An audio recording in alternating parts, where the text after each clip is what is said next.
Olá, meu nome é Ubiratã Borges, sou instrutor de trânsito, diretor-geral, diretor de ensino e examinador de trânsito.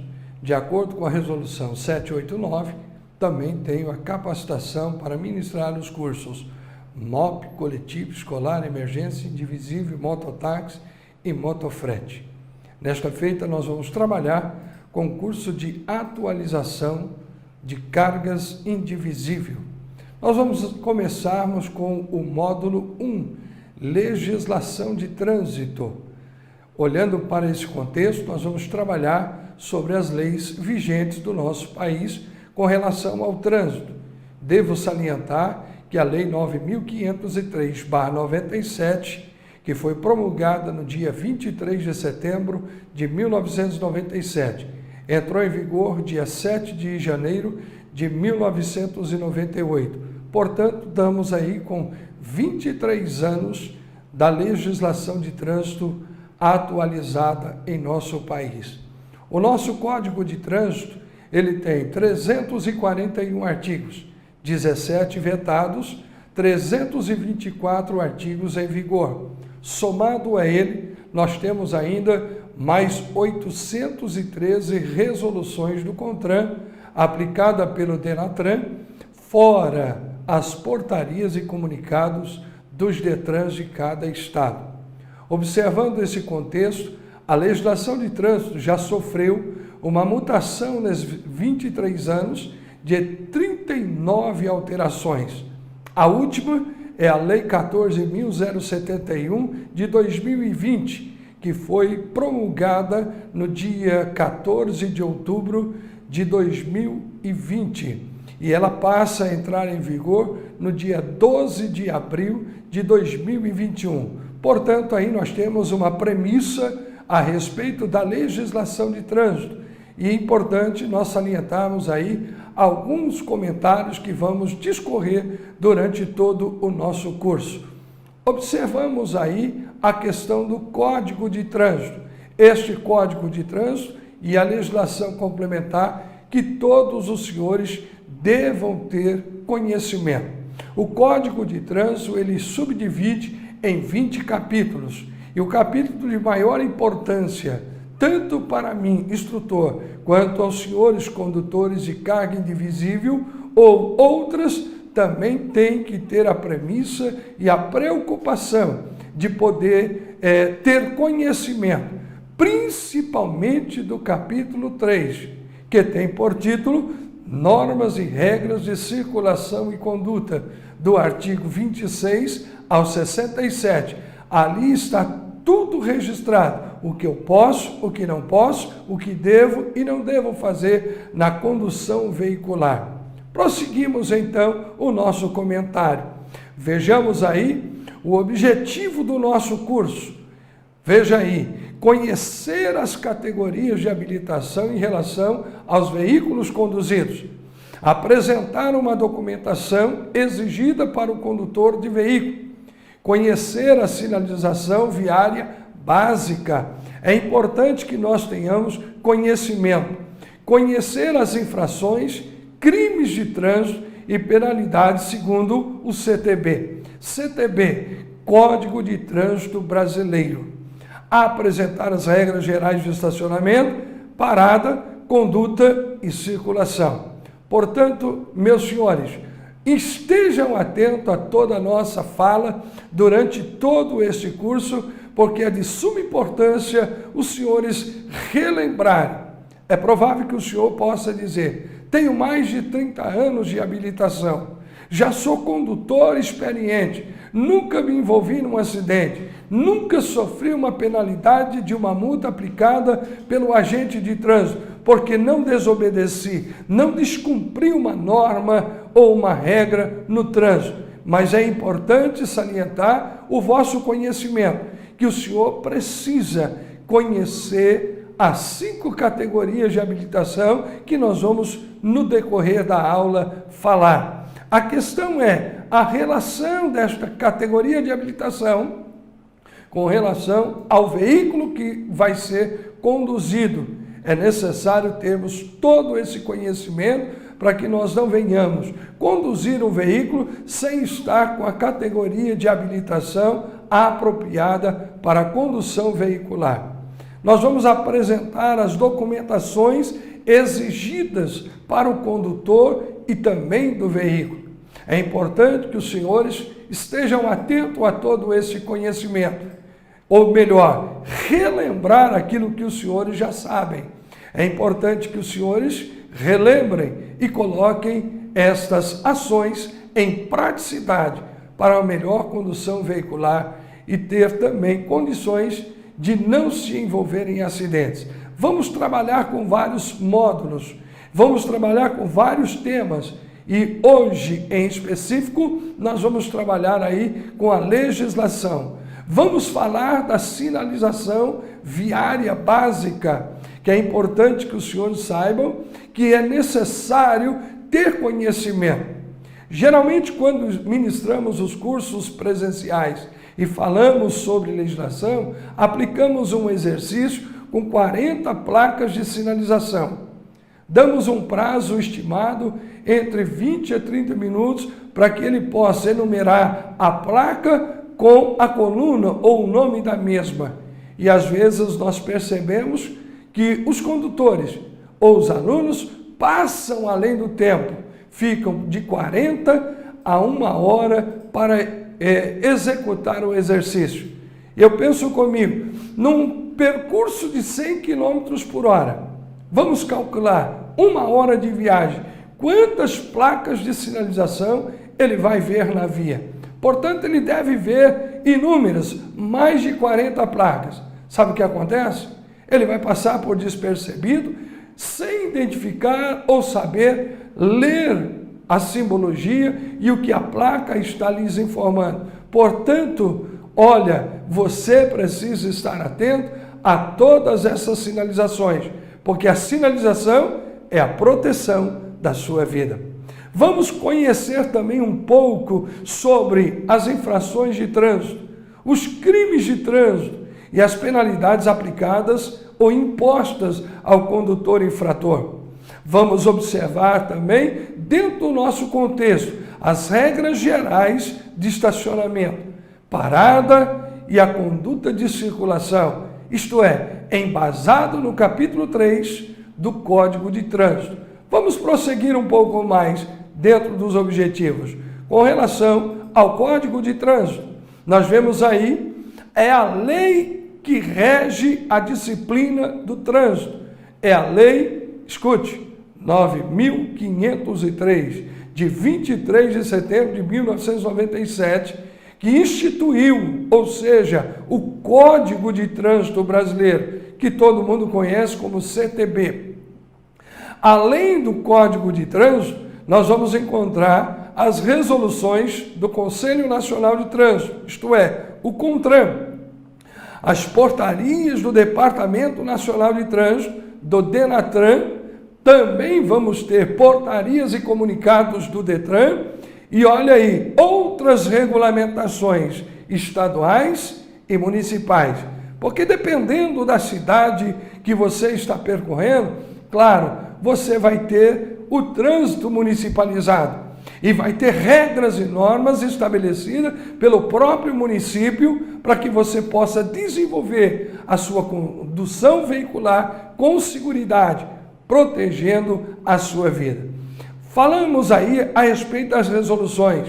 Temos 813 resoluções aplicadas dentro do nosso contexto do trânsito, onde tem informações, mudanças, temos algumas aplicabilidades dentro da área educacional, bem como também algumas mudanças dentro do contexto geral do trânsito.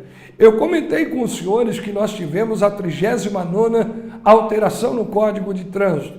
Isto, na verdade, houve uma mudança ou alteração em 57 artigos do Código de Trânsito, estabelecendo uma mudança variável e muito importante para a condução veicular. Dessa alteração, nós vimos 57 artigos que foram alterados para uma melhor condução da via e do veículo com seguridade e proteção da vida. Prosseguimos aí um pouquinho mais. Olha o que diz o artigo 1º do Código de Trânsito. O trânsito de qualquer natureza nas vias terrestres do território nacional abertas à circulação rege por este Código. Parágrafo 2.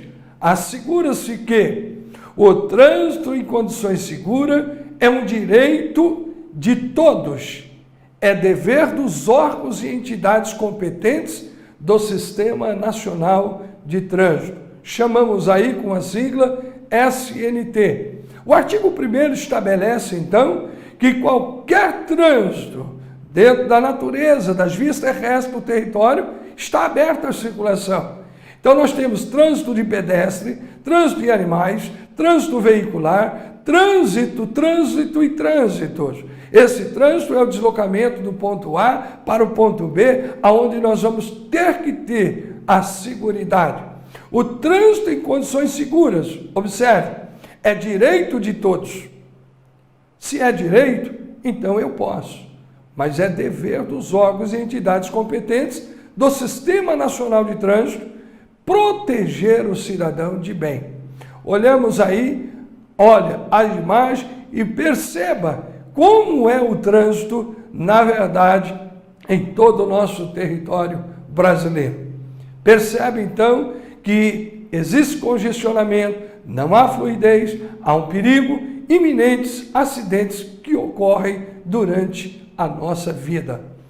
Bom, vamos trabalhar agora dentro do nosso contexto. Vimos o artigo 1º no slide anterior, agora vamos ver o artigo 5º. O Sistema Nacional de Trânsito, eu disse a sigla SNT, observe, é o conjunto de órgãos e entidades que tem a finalidade de promover as atividades do planejamento, administração, normalização, pesquisa, registro e licenciamentos de veículos, formação, habilitação e educação continuada dos condutores. Olha, o curso de carga indivisível é uma educação continuada. Por quê? O curso completo é 50 horas. E nós estamos falando de um curso de atualização. Isto significa que a carga horária é menor, 16 horas. Lembrando aos senhores que cada 5 anos o teu curso tem um prazo de validade. E esta validade você não tem que renovar, mas sim atualizar as informações contidas. Por isso nós chamamos de educação continuada para os condutores. Se o senhor é profissional do trabalho, do transporte, lembra que tem que estar sempre renovando, ou melhor, atualizando o seu curso e as informações. Vamos lá. A categoria de habilitação que nós vamos trabalhar. Voltamos aí o slide. A categoria de habilitação em relação com os veículos conduzidos. Observe, todo condutor deve possuir um documento de habilitação, isto é, denominado como CNH, Carteira Nacional de Habilitação. Lembra-se, quando nós ouvimos muitas vezes alguém dizer: ei, você já tirou a carta? Eu não preciso tirar a carta a gente recebe pelo correio. Mas a Carteira Nacional de Habilitação é a que te dá o direito de você poder conduzir o seu veículo com seguridade. Observe aí o artigo 143. Ele estabelece que os candidatos a CNH podem habilitar-se nas categorias A até a categoria E. Então, A, B, C, D e E. Vamos nós agora, daqui a pouco, já darmos aqui um resumo a respeito dessas habilitações, que é importante que os senhores tenham conhecimento sobre as mesmas. Observe aí, neste próximo slide que estamos trabalhando, a categoria A, condutor de veículo motorizado de 2 ou 3 rodas, com ou sem o carro lateral. Observe, esta categoria não é para conduzir veículo de 4 rodas ou mais. É um veículo de 2 ou 3 rodas. Significa que ele vai trabalhar com a motocicleta ou com o triciclo. Se ele for conduzir o quadriciclo, olha, não é categoria A, é categoria B. Além do uso do capacete e do cinto de segurança, que é importante ele proteger a integridade da sua vida e os demais usuários. Vamos prosseguir um pouco mais. Observe aí o condutor que esteja habilitado na categoria B.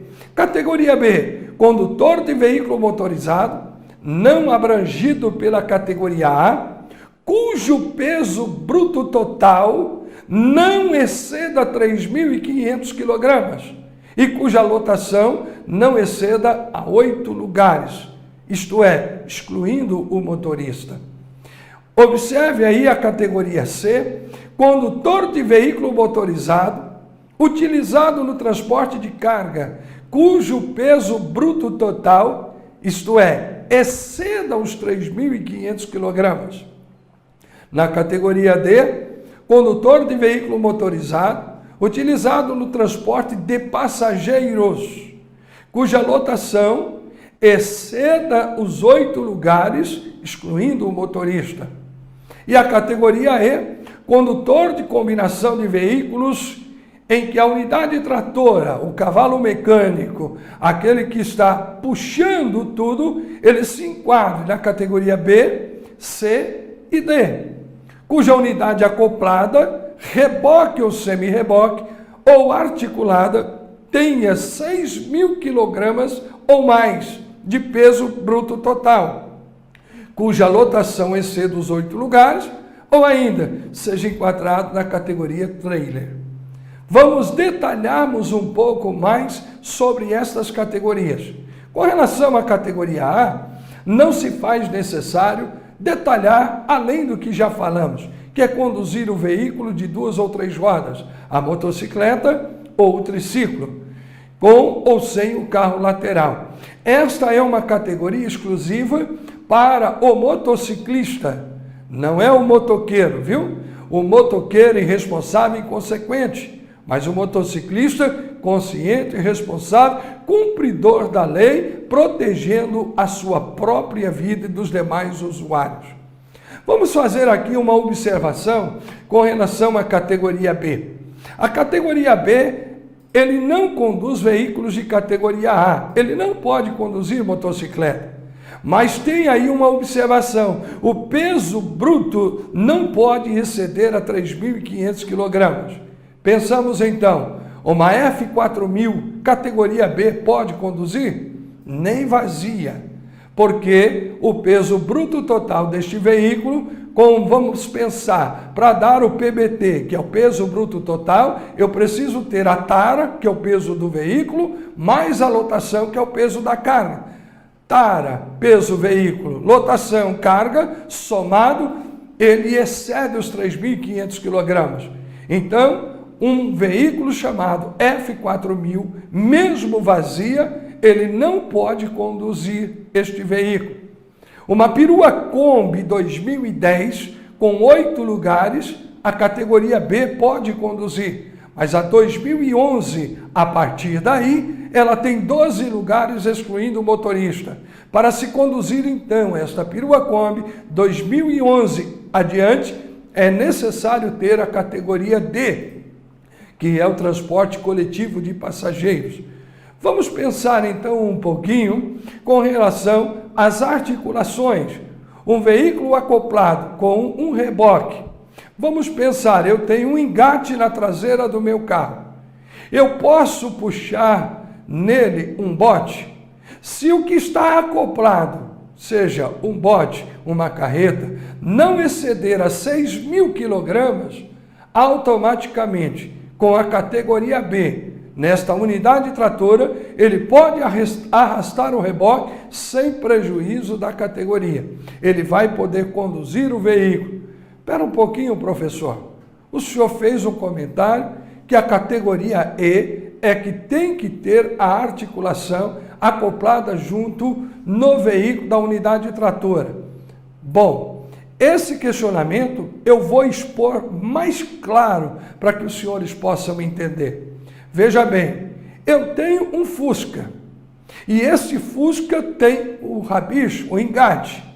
E neste engate eu vou puxar um bote. Se o bote não excede 6.000 quilogramas, então a unidade tratora EB, puxando esta carreta ou bote, que é com menos de 6.000 quilogramas, com a categoria B eu posso conduzir sem prejuízo de dano na condução veicular, ok? Agora, observe que ele não pode exceder 3.500 quilogramas, na verdade é a categoria B. Com relação, nós também não podemos deixar de exceder 8 lugares. Se a perua Kombi de 8 lugares estiver vazia, só eu como motorista, eu posso conduzir? Pode. Na categoria B, sim. Se eu tiver com a perua Kombi com 11 lugares e eu estou sozinho, eu posso conduzir? Não. Por quê? Ele não está dizendo o número de passageiros, ele está dizendo o número de vagas para ocupar. Então são 8 lugares e não 8 passageiros. Observe este detalhe para não ser penalizado na via por inobservância ou descumprimento da lei e o senhor sofrer uma penalidade com aplicação de uma multa e também a pontuação na sua CNH. Pessoal, observe bem essas questões para que não haja nenhum prejuízo na condução do seu veículo. Quero salientar aos senhores, estamos falando de legislação de trânsito, de um modo generalizado com relação à legislação. Depois nós vamos detalharmos um pouco mais sobre a legislação específica de cargas indivisíveis, mas isto é logo mais nos slides posteriores. Vamos voltarmos dentro do nosso contexto. Observe aí a categoria C, condutor de veículo motorizado em transporte de carga em que o peso bruto total esteja acima dos 3.500 quilogramas. Bom, se tem mais de 3.500 quilogramas, qual é o limite? Entenda bem aí, não existe limite. Se eu tiver um caminhão trucado, alongado, com 19.000 quilos, eu posso conduzir esse veículo na categoria C? Com certeza, porque ele não está limitando a carga a ser transportada, mas ele está dizendo que acima de 3.500 quilogramas você terá o direito de conduzir este veículo na categoria C. Vamos pensar um pouquinho com este veículo categoria C, o caminhão. Vamos pensar aí num caminhão chamado Romeu e Julieta, que ele tem o engate, ele tem o rabicho, a boca de lobo. Quando ele tem aquele engate e que ele é puxado a carga, perceba comigo, se o caminhão trucado tiver 12 ou 15 mil quilos e no engate tiver menos que 6.000 quilos, então eu posso conduzir este veículo na categoria C. Se este que está sendo arrastado, essa carga, tiver acima de 6.000 quilos, então categoria C não poderá conduzir. Observe esses detalhes para não sofrer as penalidades variantes no Código de Trânsito. Observe também aí agora com relação à categoria D, veículos de transporte de passageiros, cuja lotação exceda, isto é, acima de 8 lugares. Então eu posso conduzir uma van, eu posso conduzir um micro-ônibus, eu posso conduzir um ônibus, eu posso conduzir um ônibus, aquele bitrem, que tem aquela articulação. Se ele não tem, como ele não vai exceder os 6.000 quilogramas, então eu posso conduzir com a categoria B, ou melhor, categoria D, sem prejuízo algum, ok? Então vamos lá, exceda 8 lugares. Se o ônibus tiver 60, 70 lugares e fora os sentados, mais os em pé, que dá em torno de 150 passageiros, eu posso conduzir com a categoria D sem prejuízo algum. Observamos agora, então, a questão da categoria D, mais um detalhamento. Se eu tenho um micro-ônibus e eu tenho atrás um engate e eu vou colocar nele um trailer, eu posso conduzir com a categoria D esse micro-ônibus com o trailer engatado?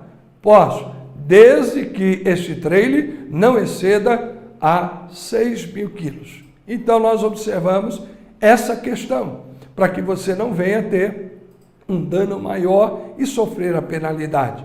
Perceba então, a questão é, posso conduzir desde que tenho a responsabilidade e cumpra as determinações de limite de peso. Bom, é importante observarmos isto. Olha a categoria E, condutor de combinação de veículos na unidade tratora que enquadre na categoria B, C e D, cuja unidade acoplada reboque, que aí nós temos uma diferença. O que é reboque e o que é semi-reboque? Reboque é quando a carga que está atrás da carreta, ela está sendo puxada pelo engate, que nós conhecemos como boca de lobo ou cambão. Quando nós temos a quinta roda, que ela é acoplada sobre a quinta roda e tem a sua articulação, ou seja, aí é semi-reboque. Quando nós temos esta condição e o peso excede os 6.000 quilogramas, observe, é obrigatório ter a categoria de habilitação E. Lembrando que este habilitado na categoria E pode conduzir os ônibus com a lotação acima de 8 lugares. Porque o Código de Trânsito estabelece que a categoria maior engloba as menores. Então, quem tem categoria E, para conduzir carretas, ele pode conduzir o ônibus, pode conduzir o caminhão, pode conduzir o veículo de passageiro. Ele só não poderá conduzir a motocicleta. Para tanto, é necessário ter habilitação A e aí sim ele conduz a carreta, o ônibus, o veículo de passageiro, bem como também a motocicleta. Estejamos atentos a estas categorias de habilitação, entendendo que nós temos responsabilidades ao conduzir o nosso veículo. Vamos prosseguir o próximo slide. Veja a questão da documentação exigida para o condutor de veículo. Ou seja, é obrigatório o porte do certificado de registro de licenciamento veicular, que é o CRLV. Olha o que diz o artigo 131.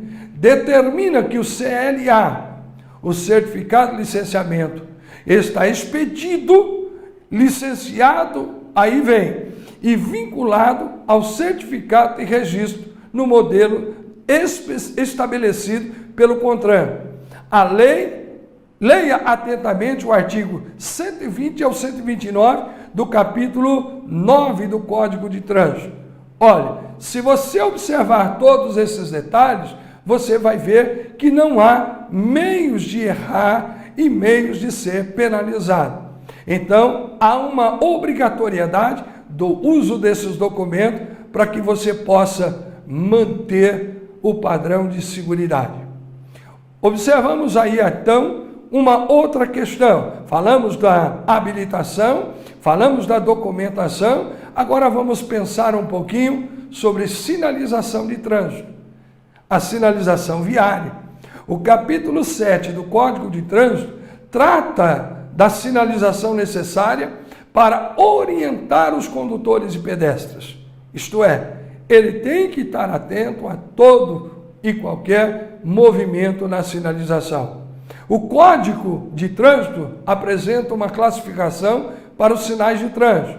Veja lá, sinalização vertical, horizontal, dispositivos auxiliares, esta é a sinalização, dispositivos luminosos, sonoros e gestos do agente de trânsito e do condutor. Isso está tudo atualizado pela resolução 160, que é a PNT. Então nós vamos ver essa questão na Política Nacional de Trânsito, que é a resolução 160. Ali você vai encontrar toda a sinalização demarcatória. Só a sinalização vertical, ela é muito complexa. A sua totalidade tem 240 placas e ela subdivide em três condições: sinalização de advertência, sinalização de regulamentação e de indicação. Essas de indicação, depois nós temos outras de atrativos turísticos e aí por diante, que está indicando uma circunstância, uma situação, praia, área de campismo e aí por diante. Nós temos todos esses detalhamentos. Se os senhores observarem, na imagem do slide, nós temos aí no canto esquerdo um policial com um apito, nós temos uma sinalização semafórica, nós temos uma sinalização de regulamentação, nós temos logo em seguida uma criança com uma bola. Lembra? Atrás de uma bola vem sempre uma criança. Olha, pensa aí agora na direção defensiva. Aí então nós temos aí uma advertência. Com relação a essa quilometragem 321, ele está dizendo que é um prisma, está indicando uma circunstância. Percebe aí alguma coisa? Logo em seguida um cone laranja com a faixa branca. Devo dizer que cones laranja com faixa branca é uma sinalização temporária, apenas para poder indicar a mudança de trânsito, uma reforma na via e aí por diante. Não é uma sinalização fixa. Portanto, observe aí essas sinalizações e nós vamos entrar com alguns detalhamentos a respeito do mesmo, tá? De acordo com o artigo 89, a sinalização terá a seguinte ordem de prevalência. Observe aí. O inciso 1, as ordens do agente de trânsito sobre as normas de circulação e outros sinais. Quer dizer, o agente de trânsito tem autoridade para sobrepor qualquer sinalização, mesmo semafórica ou outra sinalização. A ordem dele, ela é superior a todas. Inciso 2, as indicações do semáforo sobre os demais sinais, ela tem a sua ordem de prevalência, mas ela fica subjugada à ordem ou à autoridade do agente de trânsito. E aí, inciso 3, diz, as indicações dos sinais sobre as demais normas de trânsito.